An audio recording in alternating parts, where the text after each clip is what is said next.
सूरत नाजिल होगी ना, उसके बाद आप सल्लल्लाहु अलैहि वसल्लम ने कहा कि मैं सौ मतलब इतनी इस्तगफार करते थे कि सहाबा भी परेशान हो गए कि या रसूलल्लाह आप इतनी इस्तगफार क्यों कर रहे हैं? आपकी बेगम जो है उन्होंने ही पूछा, या रसूलल्लाह आप इतनी इस्तगफार क्यों कर रहे हैं, राइट? नबी के लिए जो है जाहिर सी बात है हर किसी के लिए लेवल डिफरेंट होता है, और जब क्या कहते हैं कुछ ऐसे मौके आते हैं जिस वक्त आप अपने जिक्र से हट जाते हैं। नबी तो हर वक्त जिक्र कर रहा होता है या फिर अल्लाह ताला की प्रेजेंस में होता है। उसमें से जैसे एक एग्जांपल आपने दी थी कि जैसे आप वॉशरूम जाते हो या कुछ हो, तो किसी भी जगह पे थोड़ी सी भी गफलत आई, उसका एक पार्ट तो ये था, ये मुझे याद है, बाकी मुझे आप ज्यादा बेहतर बता दें। आप सल्लल्लाहु अलैहि वसल्लम के जो हम आपने देखा ना कि एक दुआ है, जब भी अजान होती है, अजान के बाद जो है ना एक दुआ है जो हमें पढ़ने का हुक्म है, राइट? उसका है अल्लाहुम्मा रब्ब हाज़िहि दावतित ताम्मा वस्सलातिल काइमा आति मुहम्मदिनिल वसीलता वल फजीला।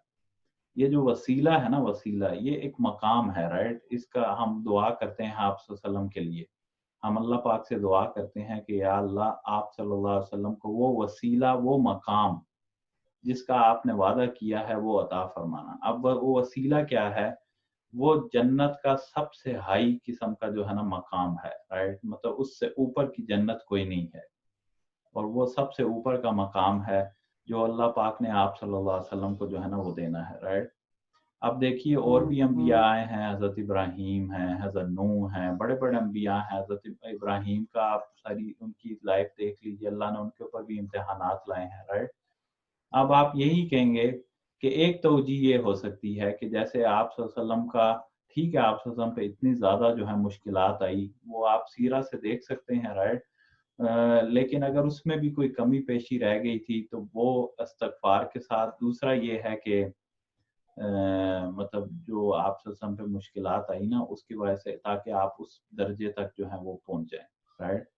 लेकिन ये इस्तगफार का जो है ना, ये मैं आपको बताऊँगा एक बहुत ज़बरदस्त किस्म का जो है ना इसके अंदर एक पहलू है। देखिए आप ये इस्तगफार का जो मसला है ना, जैसे अब आपने कहा कि आप अल्लाह के नबी हैं, और अम्मा आयशा भी ये कहती थी कि या रसूलल्लाह आप इतनी इबादत क्यों करते हैं रात को? आपका तो गदगुफिर लक, अल्लाह ने अगले भी माफ़ कर दिए, पिछले भी माफ़ कर दिए, आपके पास गुनाह है ही नहीं, राइट? लेकिन फिर जो है आप क्यों इतनी-इतनी लंबी इबादत करते हैं? तो आप सल्लल्लाहु अलैहि वसल्लम ने कहा क्या मैं अल्लाह का नेक और शुक्रगुज़ार बंदा जो है वो ना बनूँ? और इस्तगफार जो है ना, देखिए अब ये पॉइंट आप याद रखिएगा कि जो पुरानी उम्मतें सारी की सारी आई हैं ना, उनमें एक कोई बड़ा गुनाह होता था जिसकी वजह से अल्लाह उन पे अज़ाब दे देते थे, राइट? ये मेरे साथ रहिएगा थोड़ा-सा। ये पुरानी जितनी उम्मतें आई हैं ना, लूत अलैहिस्सलाम की उम्मत थी, उनमें एक कोई बड़ा गुनाह था जिसकी वजह से अल्लाह पाक ने पूरी उम्मत को जो है ना वो गर्क कर दिया। इसी तरह जो शुएब अलैहिस्सलाम की कौम थी, उनमें एक बड़ा गुनाह था, नाप-तोल में कमी करते थे, उसकी वजह से अल्लाह ने पूरी जो उम्मत थी उसको गर्क कर दिया। इसी तरह आप कोई एक-एक कौम ले लीजिए जो सारी की सारी बर्बाद हुई, उनमें कोई एक बड़ा गुनाह था, जिसकी वजह से अल्लाह पाक ने वो सारी की सारी उम्मत जो थी उसको क्या कर दिया? बर्बाद कर दिया। अब आप सल्लल्लाहु अलैहि वसल्लम की जो उम्मत है ना उसको देखिए, वो सारे के सारे गुनाह जो सारी की सारी उम्मतें करती थी, वो सारे के सारे गुनाह हम सब के अंदर हैं। बल्कि हमने उसके अलावा भी बहुत सारे जो है ना वो अडॉप्ट कर लिए, राइट? मैं फिर रिपीट करता हूँ, पुरानी उम्मतें जिन गुनाहों की वजह से हलाक हुई, एक गुनाह था एक उम्मत के अंदर, उसकी वजह से वो हलाक हो गई। हम एक उम्मत होकर वो सारे के सारे गुनाह खुद लिए हुए हैं या नहीं लिए हुए? वो बिल्कुल सारे लिए के हैं। सारे गुनाह हम, अच्छा अब वो उम्मतें हलाक हो गई, हमारे अंदर वो सारे के सारे गुनाह हैं, राइट?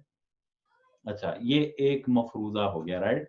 ये आप जैसे मैथमेटिक्स के अंदर करते हैं ना, एक चीज़ को प्रूव कर देते हैं फिर साइड पे रख देते हैं, राइट? एक क्वेश्चन करते हैं ना तो एक चीज़ को प्रूव करके साइड पे रख देते हैं, फिर दूसरी चीज़ को लेते हैं उसको प्रूव करते हैं। अच्छा ये एक चीज़ आप प्रूफ होगी, इसको ज़रा साइड पे रखिए।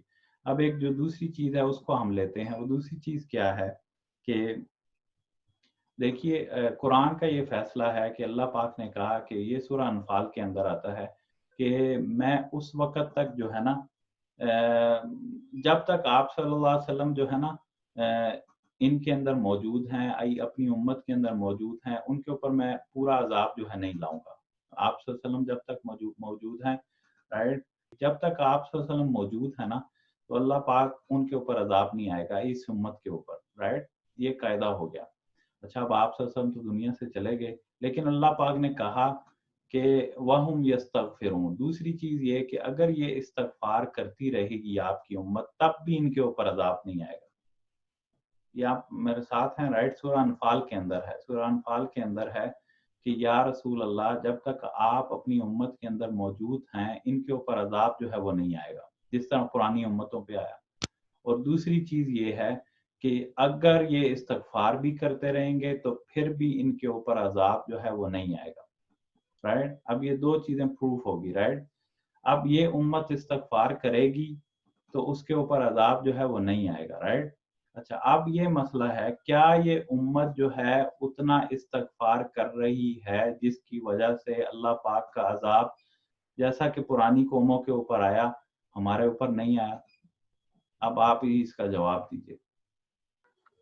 نہیں, رائٹ. تو پھر اسی لیے بڑی نقطے کی بات ہے کہ وہ جو آپ صلی اللہ علیہ وسلم استغفار کر رہے تھے, مطلب آپ کے تو گناہ تھے ہی نہیں, تو پھر آپ صلی اللہ علیہ وسلم جو ایک دن میں سو اٹھتے بیٹھتے جاگتے لیٹتے اٹھتے بیٹھتے ہر وقت جو استغفار کر رہے تھے, اب چونکہ آپ کو پتہ چل گیا تھا کہ آپ صلی اللہ علیہ وسلم آپ دنیا سے جا رہے ہیں اور یہ امت جو ہے اس نے استغفار تو کرنا کوئی نہیں ہے, تو وہ پورا کا پورا استغفار جو آپ نے کیا وہ سارا کا سارا اس امت کے لیے کرتے رہے تاکہ اللہ کا عذاب, انہوں نے تو کرنا نہیں, ان کے استغفار میں تو کمی آنی ہے, رائٹ.